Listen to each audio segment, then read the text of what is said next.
Does this scenario sound familiar? You've gone ahead and picked your various fabrics, and then you search for that rack of threads in the store. Okay, yeah, there we go.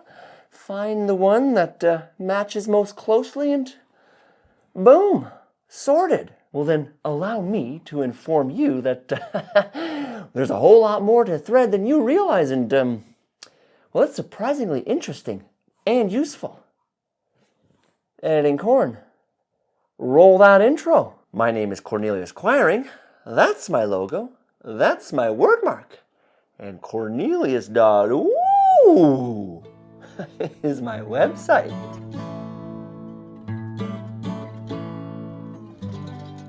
All-purpose sewing thread, for the most part, is made out of polyester these days, and so that's what I'm going to cover first. It starts out as these little plastic pellets. This then gets melted down and pushed through these tiny little hole spout-like things called spinnerets. Spinnerets, the same name that's used for the little poop shoots on spiders that sends out the webs. So you see the correlation there? Ultimately, what we end up with is these long, thin, continuous strands that we call filaments. Now, we can go ahead and chop those up into little pieces, and in that case, we call it a staple. And I'm going to be bringing up these two words more in the future, so filaments and staples. Keep that in mind. With our all-purpose sewing thread, we end up using a combination of filaments and staples. First, we take our filaments and bunch those together.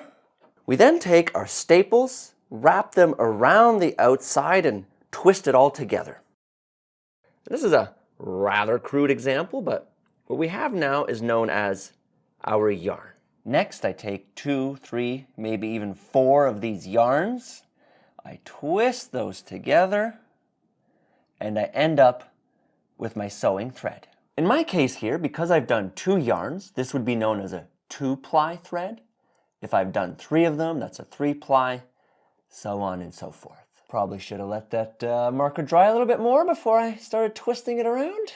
The reason for using both is the filament on the inside adds some strength, and then those staples on the outside add texture, which better reflects the yarn of our fabric. But not only that, that texture also grips the fabric a little better, creating a slightly stronger stitch. Now, an interesting little detail, the yarns are often twisted in one direction, and then the plies are twisted in the opposite direction, and this helps to just balance out the two of them. Threads aren't always a combination of filaments and staples. Say you're using a silk thread, perhaps, for your buttonholes. Well, in that case, it's filament only, because it's made out of the cocoon of a silkworm, which is one long continuous strand. Alternatively, it can be staples only, like a cotton thread, which is made out of the ball, B-O-L-L, of a cotton, and that has to be spun together. But we're not quite done making our thread just yet. It also has to go through a finishing process. Now, the most common example would be dyeing for color, but it can also be lubricated, which helps to make it just glide through our machines and sewing projects a little bit better. So that covers the how. Now let's move on to all the different types of threads that exist. Oh, sorry, what? Oh, this? Oh, don't worry about it. It's just my little gift set with 1 pair of fabric shears, a rotary cutter, and 5 replacement blades, plus a cool little thread snip. And well, if that weren't enough, you even get access to any one of my courses for free, and this here lovely leather sheath to protect your scissors. All available in right or left hand.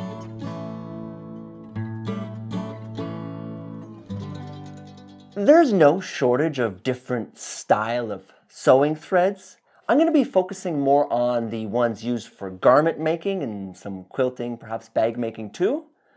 So, with that in mind, I want to break them down into 3 categories: all-purpose sewing thread, serger thread, and specialty threads. First up, all-purpose. And the reason we mainly use polyester these days is that filament on the inside just adds more strength to our thread, which means it can withstand more tension and pulling and is less likely to pop a seam. Add to that, polyester has a touch of stretch to it, which further adds to the durability over time. Cotton thread, which is just staples spun together, is going to a little bit easier. However, still preferred by quilt makers. Quilts don't have those same tension requirements, but also cotton thread, cotton fabric, better reflect each other, and makes more sense. You can also get poly-cotton combo threads, and that's going to give you the best of both worlds. You know what other kind of thread is exclusively spun? Serger thread. This stuff is not made out of cotton though. It's most often a polyester staple of some sort. But not only that, it's also a bit thinner. It's a lighter weight than your standard all-purpose. It also tends to be made to a lower quality standard, which means it can be lintier too. And yes, it sounds like I'm ragging on this stuff, but it's not actually all that bad. Here's the thing. When you've got 3 or 4 different threads coming together for one seam, it can end up getting a little bit bulky, so having them a touch thinner is going to reduce that a little bit. But not only that, you combine the strength of 3 or 4 lighter threads, and together as a whole, well, they have plenty of strength. But not only that, a serged seam isn't meant to be a structural seam. It's there to protect the raw edge of the fabric from fraying. Corn? What about t-shirts, sweatshirts, joggers? Seems awfully structural to me. Explain yourself. With a knit fabric, there's a lot of natural mechanical stretch, which is going to absorb some of that pressure. Combine that with the fact that serged seams do actually have some stretch as well. And so between those two, we end up getting away with it. If you've ever found a big old spool that was cheaper than one of those tiny little ones and you thought you hacked the system, chances are likely you're probably sewing with serger thread. And then finally, we've got ourselves specialty threads, and this is a bit of a catch-all category for me. It can be decorative thread, like rayon, for example, which is known for being really soft, but not only that, picks up dye well, so it can be bright and colorful and have a lot of luster. It does not have a lot of strength though, and loses even more strength when it gets wet, so don't be going sewing your shirts with this stuff now. Metallic threads, wrapped in aluminum and have plenty of shine. Perhaps you want a temporary stitch. This stuff melts in the water. Maybe you need something that acts like a glue. This stuff is fusible with your iron. A lot of the thread samples you're seeing in this video were very generously sent to me by the folks over at Wonderfill. But not only that, they spent almost an hour with me on the phone answering all my questions about how it's made to what it's used for, so shout out to Roan and Callista.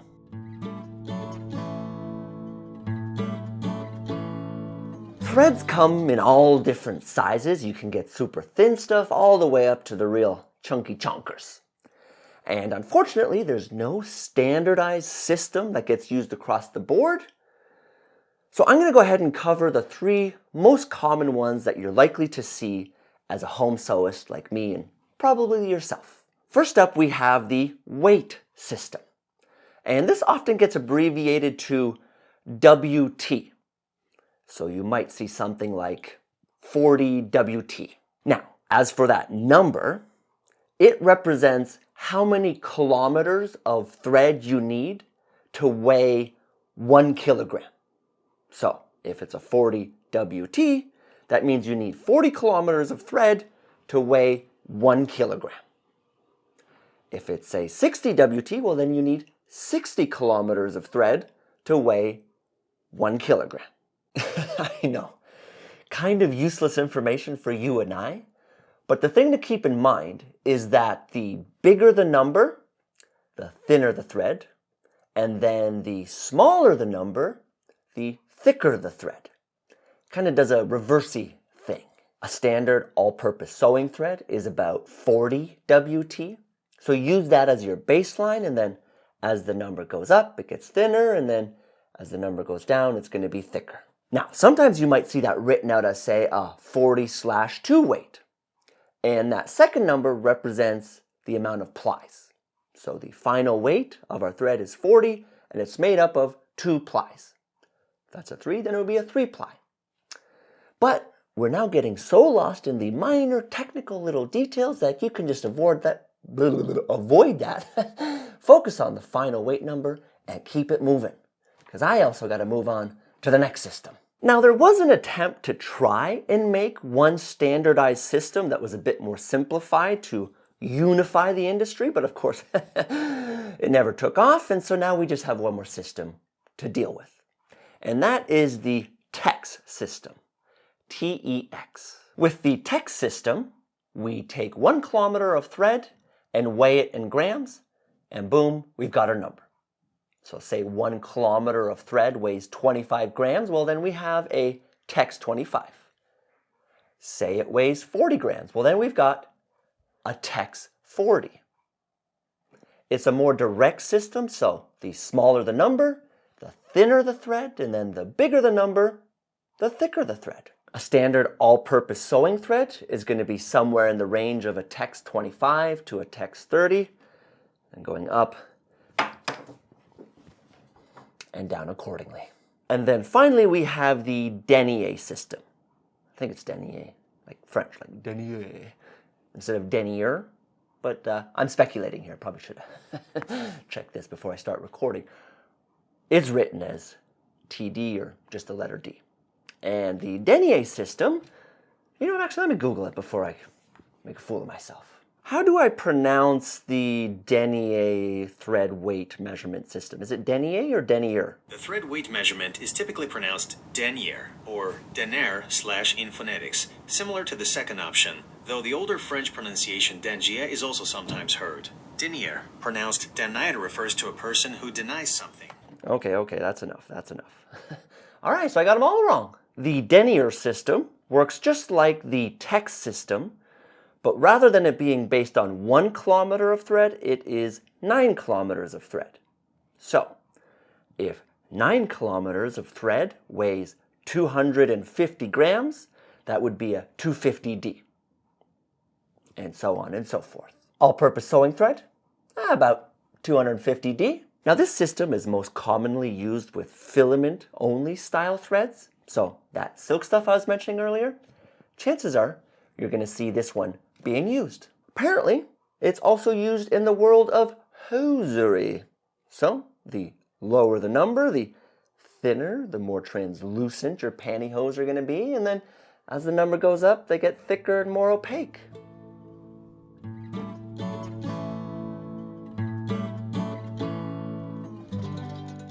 Oh boy, have I been doing a lot of yammering. But what should we actually be using?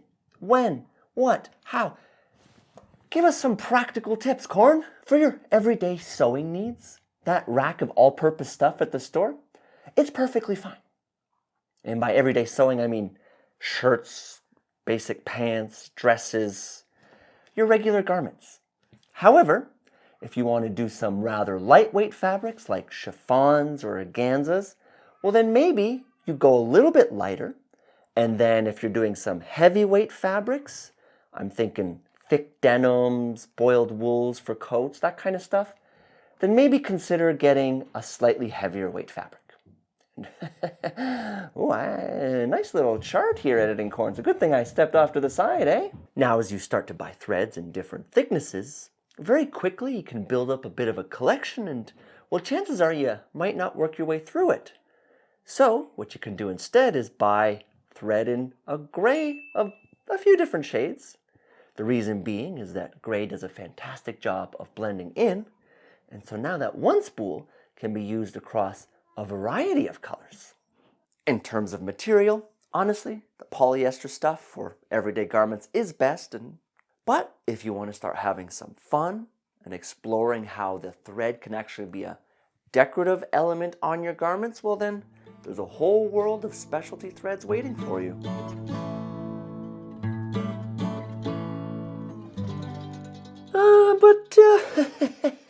Hold on, Corn. If we're changing the size of our threads, shouldn't we also be changing our needles as well to reflect the little hole bit for it to go through? And yes, very keen observation.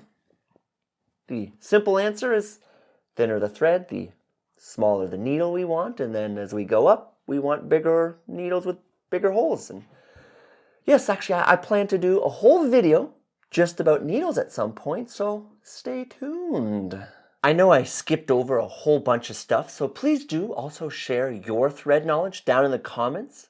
That way the rest of us can all keep on learning. A massive thank you to Quality Sewing for their ongoing support of what we're doing here.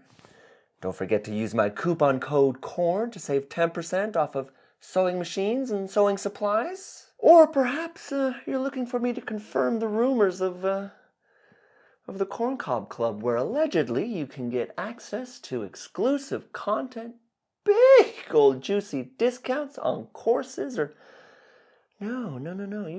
You want to see if there's actually a group chat where we have weekly topics of discussion, and is it true that the bigwigs get their names in the videos like these here folks? Who knows? You'll just have to head on over to this URL right here to find out, or press the join button right here on YouTube. And to those of you who have confirmed the rumors, a giant thank you. With none of you, none of this would be possible. Ooh, the words, I am struggling with words today. All right. Au revoir and sayonara. Okay, Corn, now you're just starting to sound silly. Bye-bye. Thank you for watching. Thank you. Bye.